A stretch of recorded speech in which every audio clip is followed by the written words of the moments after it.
The Apple of China. नहीं समझे? अरे भाई, Xiaomi कुछ साल पहले इसी नाम से ही तो फेमस था। इस ब्रांड ने अपने टाइम पर एप्पल, सैमसंग और माइक्रोसॉफ्ट जैसे ब्रांड्स की तो बैंड ही बजा दी थी। लॉन्च होते ही Xiaomi के फोन्स 1 मिनट में ही खत्म हो जाते थे। लेकिन अब क्वेश्चन यह है कि आज ये ब्रांड अपने डाउनफॉल की तरफ क्यों जा रहा है। आज के इस वीडियो में हम Xiaomi के राइज एंड फॉल की पूरी स्टोरी जानने वाले हैं।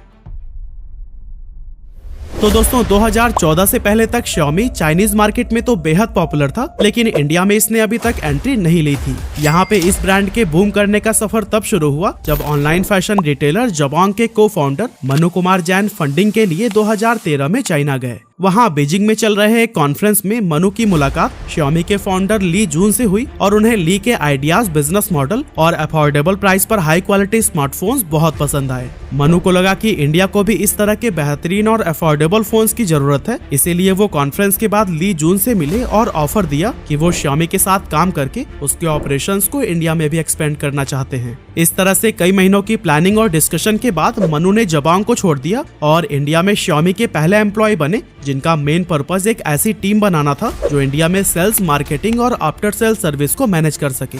ऐसे ही काफी एफर्ट के बाद जुलाई 2014 को Xiaomi ने अपना पहला स्मार्टफोन इंडियन मार्केट में उतारा, जिसका नाम था Xiaomi Mi3। इस फोन में Xiaomi काफी अच्छे फीचर्स ऑफर कर रहा था जो कि उस समय के दूसरे ब्रांड्स में अवेलेबल नहीं थे, जैसे 5 inch full HD display, powerful Snapdragon 800 processor, 2GB RAM और 13 मेगापिक्सल रियर कैमरा, जो 2014 में top of the line features माने जाते थे। अपने हार्डवेयर स्पेक्स के अलावा Xiaomi Mi3 MIUI operating system पर चलता था, जो हाईली कस्टमाइजेबल और यूजर फ्रेंडली था। इस OS ने Mi3 को मार्केट में अवेलेबल बाकी के एंड्रॉइड स्मार्टफोन से डिफरेंशिएट करने में काफी मदद की। यही वजह थी कि Xiaomi Mi3 लॉन्च होने से पहले ही लोगों के बीच खूब पॉपुलर हो गया था और सिर्फ 2 मिनट के अंदर ही ये फोन सोल्ड आउट हो गया। लेकिन सिर्फ अफोर्डेबल प्राइस और हाई एंड स्पेसिफिकेशंस ही एकमात्र ऐसी चीज नहीं थी जिसने इस ब्रांड को इंस्टेंट पॉपुलर बनाया, बल्कि Xiaomi की मार्केटिंग स्ट्रैटेजी भी बाकी ब्रांड से काफी अलग थी। अब आज से 10 साल पहले आपको याद होगा कि हम लोकल स्टोर से जाकर फोन खरीदा करते थे, लेकिन आज के टाइम पर आप में से मैक्सिमम लोग अपना फोन ऑनलाइन ही ऑर्डर करते होंगे। अब ये बदलाव सडनली नहीं आया, बल्कि इसकी शुरुआत काफी साल पहले हो चुकी थी और इस बदलाव को सबसे पहले Xiaomi ने ही नोटिस किया था।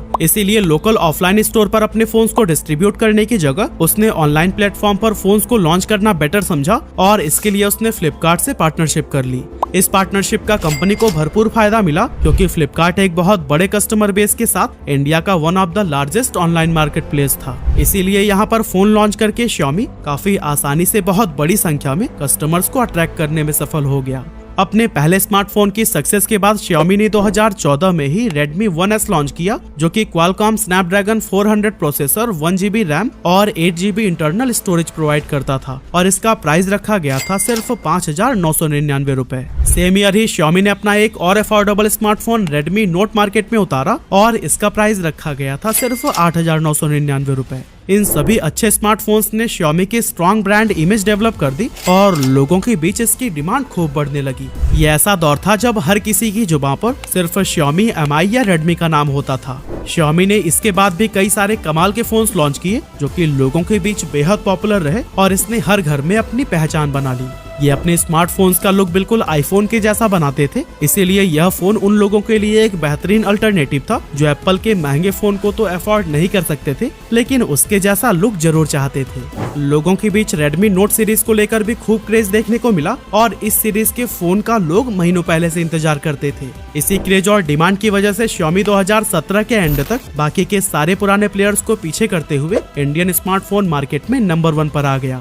अब इसके नंबर 1 पर आने के पीछे 3 मेन रीजंस थे। पहला ये कि लोग उस टाइम पर कीपैड वाले फोन्स यूज करते थे जिसकी बैटरी काफी लॉन्ग लास्टिंग होती थी, लेकिन जब वो शुरुआती स्मार्टफोन पर शिफ्ट हुए तो इसकी बैटरी बहुत ही जल्दी लो हो जाती थी और इसी प्रॉब्लम की वजह से काफी लोग स्मार्टफोन के साथ साथ एक कीपैड वाला फोन भी रखते थे। लेकिन Xiaomi इंडिया में पहला ऐसा ब्रांड था जिसने इस प्रॉब्लम को समझा और 4000 mAh तक की कैपेसिटी वाली बड़ी बैटरी के साथ स्मार्टफोन्स को लॉन्च किया। Xiaomi के सक्सेस का सेकेंड रीजन था कि उस समय सैमसंग और एप्पल मार्केट के प्रीमियम सेगमेंट पर तो राज लॉन्च कर रहे थे, लेकिन उनका प्राइस इतना ज्यादा था कि मैक्सिमम लोग उनके फोन्स को अफोर्ड ही नहीं कर पाते थे। मिड या लो रेंज की कैटेगरी में सिर्फ माइक्रोमैक्स, कार्बन या लावा जैसे ब्रांड्स मौजूद थे, लेकिन इन फोन से मिलने वाले खराब यूजर एक्सपीरियंस की वजह से कस्टमर इन सभी ब्रांड से तंग आ चुके थे। इसीलिए जब Xiaomi ने अपना स्मार्टफोन मार्केट में उतारना शुरू किया तो इसने इन सभी कमियों को खत्म कर दिया और सिर्फ 2 साल में ही इसने इतना तेजी से ग्रो किया कि बाकी सभी ब्रांड इससे काफी पीछे रह गए। 2017 में Xiaomi एक ऐसा ब्रांड था जिसने इंडिया में सबसे ज्यादा स्मार्टफोन बेचे थे। और दोस्तों इंटरेस्टिंग बात तो यह है कि Xiaomi टीवी एड या फिर होर्डिंग्स पर बिना एक पैसे खर्च किए भी इंडिया में सबसे बड़ा ब्रांड बन गया था। साल 2020 में Xiaomi 28% मार्केट शेयर के साथ टॉप पर था, लेकिन धीरे धीरे वो अपनी बादशाहत खोने लगा और 2022 में इसका मार्केट शेयर ड्रॉप होकर 16% पर आ गया। जबकि इसी सेम पीरियड में Vivo और Samsung के मार्केट शेयर में बहुत बड़ा उछाल देखने को मिला था।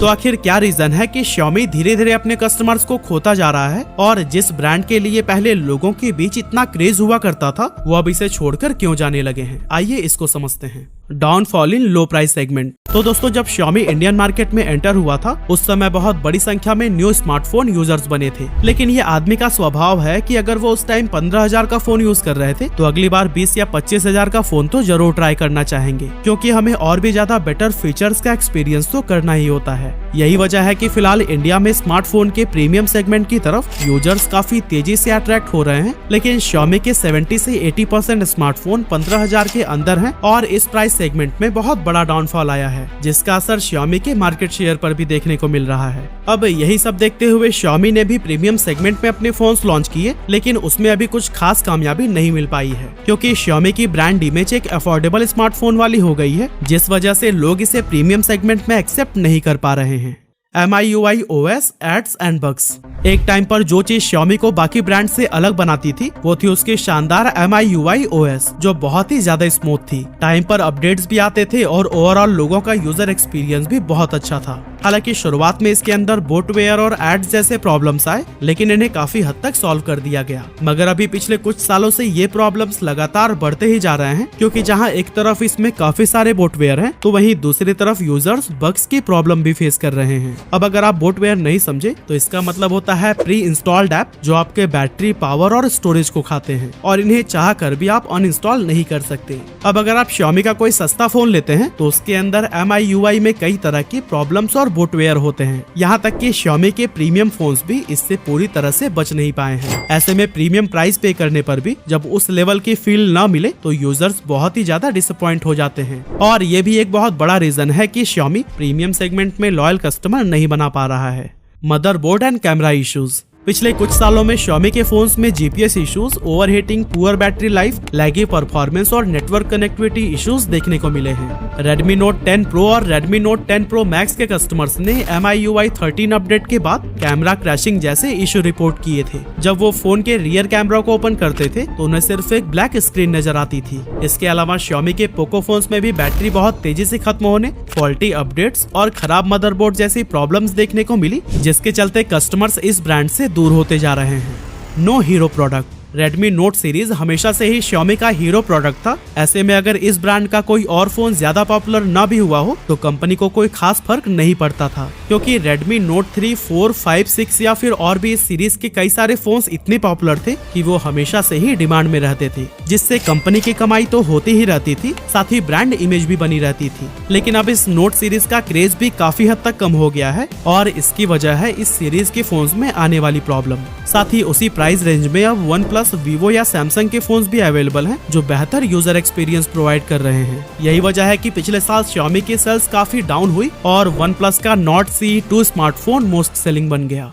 की पीपल्स लेफ्ट द कंपनी। दोस्तों जुलाई 2021 में Xiaomi को इंडिया में एस्टेब्लिश करने वाले मनु कुमार जैन चुपचाप बेंगलुरु से दुबई मूव कर गए, जिसके बाद इन्हें मैनेजिंग डायरेक्टर से डायरेक्टर बना दिया गया, मगर बाद में इन्होंने डायरेक्टर के पद से भी इस्तीफा दे दिया। अब इनका कंपनी छोड़कर जाना भी Xiaomi के लिए अच्छा साबित नहीं हुआ, क्योंकि ये शुरुआत से ही हर ऑपरेशंस को काफी अच्छे से समझते थे, साथ ही इंडियन कस्टमर्स के बिहेवियर से भी वे काफी अवेयर थे। इंडिया में मनु Xiaomi का एक फेस बन गए थे, जिस वजह से उनके जाने पर कस्टमर्स काफी डिसअपॉइंट हुए। Vast product line. दोस्तों Xiaomi के डाउनफॉल का एक और रीजन था इसका वास्ट प्रोडक्ट लाइनअप, जो लोगों को कंफ्यूज करने लगा था।